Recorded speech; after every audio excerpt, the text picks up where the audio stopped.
इसी बीच बड़ी खबर दिल्ली से सामने आ रही है। बिहार में जातीय जनगणना का ये मामला सुप्रीम कोर्ट सुनवाई के लिए तैयार है। तो दिल्ली से बड़ी जानकारी, बड़ी खबर आप तक पहुंचा रहे हैं। 28 अप्रैल को सुप्रीम कोर्ट में सुनवाई होगी। याचिका में याचिकाकर्ता ने दलील दी है। तो दिल्ली से बड़ी खबर, बिहार में जातीय जनगणना मामले में सुप्रीम कोर्ट सुनवाई के लिए तैयार है। 28 अप्रैल को सुप्रीम कोर्ट में सुनवाई होगी इस पूरे मामले को लेकर। याचिका में याचिकाकर्ता ने दलील दी है, जनगणना सिर्फ केंद्र सरकार का क्षेत्र है। तो बिहार में जातीय जनगणना के मामले को लेकर अब सुप्रीम कोर्ट में सुनवाई होने वाली है। सुप्रीम कोर्ट सुनवाई के लिए तैयार है। 28 अप्रैल को सुप्रीम कोर्ट में सुनवाई होगी। याचिका में याचिकाकर्ता की ओर से दलील दी गई है कि जनगणना सिर्फ केंद्र सरकार का ही क्षेत्र है। बता दें आपको कि जातीय जनगणना के दूसरे फेज की शुरुआत हो चुकी है। 15 अप्रैल से उसकी शुरुआत हुई थी और यहां पर याचिका में ये दलील दी गई याचिकाकर्ता की ओर से कि जनगणना सिर्फ केंद्र सरकार का क्षेत्र है। तो बिहार में जातीय जनगणना के मुद्दे पर अब सुप्रीम कोर्ट सुनवाई के लिए तैयार है। 28 अप्रैल को सुप्रीम कोर्ट में सुनवाई होगी। हमारे सहयोगी सुशील पांडे जुड़ गए हैं। सुशील, क्या कुछ जानकारी? 28 अप्रैल को पूरे मामले की सुनवाई होगी और जो याचिका है उसमें दलील दी गई है कि जनगणना सिर्फ केंद्र सरकार का क्षेत्र है। ऐसे में उधर से क्या कुछ जो दलील है वो दी जाएगी पक्ष में?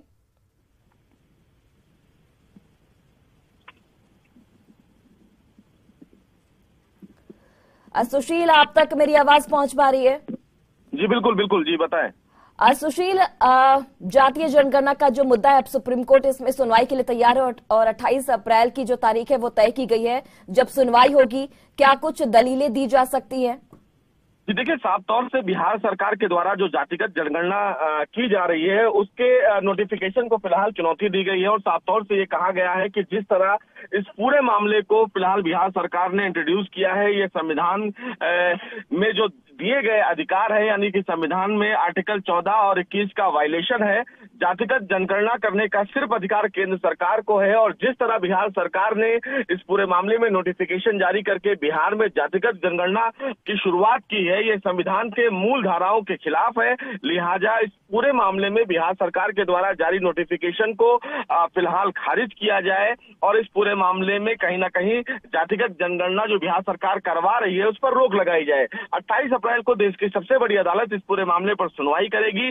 देखना बेहद अहम होगा कि जो फिलहाल बिहार सरकार के इस नोटिफिकेशन को चुनौती दी गई है और ये कहा गया है कि बिहार सरकार ने संवैधानिक अधिकारों का मूल हनन किया है, तो क्या सुप्रीम कोर्ट याचिकाकर्ता की इन दलीलों को मानता है? और दूसरा मामला कि बिहार सरकार की इस पूरे मामले पर क्या कुछ दलीलें होंगी, ये भी देखना बहुत उचित होगा। और ऐसे में अब 28 अप्रैल की जो सुनवाई होगी वो बहुत ही क्रूशियल होगी, क्योंकि बिहार सरकार, न केवल बिहार सरकार बल्कि कई ऐसी विपक्षी पार्टियां हैं जो जातिगत जनगणना को अब एक मूल प्रोजेक्ट बना रही हैं, यानी कि एक बड़ा फिलहाल चुनावी शगुफा इसको मान रही हैं। और ऐसे में मामला देश की सबसे बड़ी अदालत को अगर पहुंचता है तो इसका लार्जर इम्पैक्ट जरूर देखने को मिलेगा।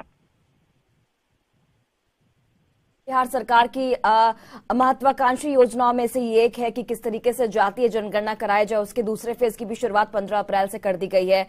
बिहार सरकार की ओर से क्या कुछ पक्ष रखा जा सकता है, क्योंकि बिहार सरकार अपने खर्च पर इस गणना को करा रही है?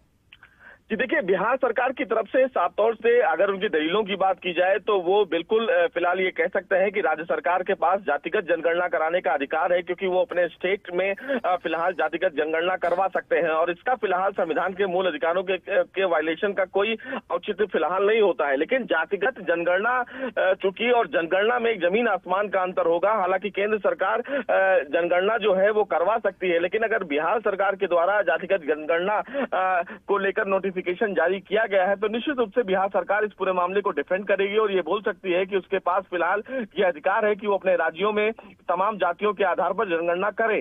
चूंकि इस पूरे मामले में केंद्र सरकार से कोई लेना देना नहीं हो सकता है, लेकिन चूंकि केंद्र सरकार फिलहाल जनगणना के आधार पर उसके पास ये अधिकार है और उसके पास ये राइट है कि वो जो भी राज्यों में या देश में जो भी नई जातियां जोड़ी जाती हैं या उन जातियों को समीक्षा करने के लिए जनगणना कर सकती है। तो वैसे में दोनों। चलिए सुशील, बहुत बहुत धन्यवाद तमाम जानकारियां हम तक पहुंचाने के लिए। तो ये बड़ी खबर दिल्ली से आपको बता रहे हैं, बिहार में जातीय गणना का मामला अब सुप्रीम कोर्ट में सुनवाई के लिए तैयार है।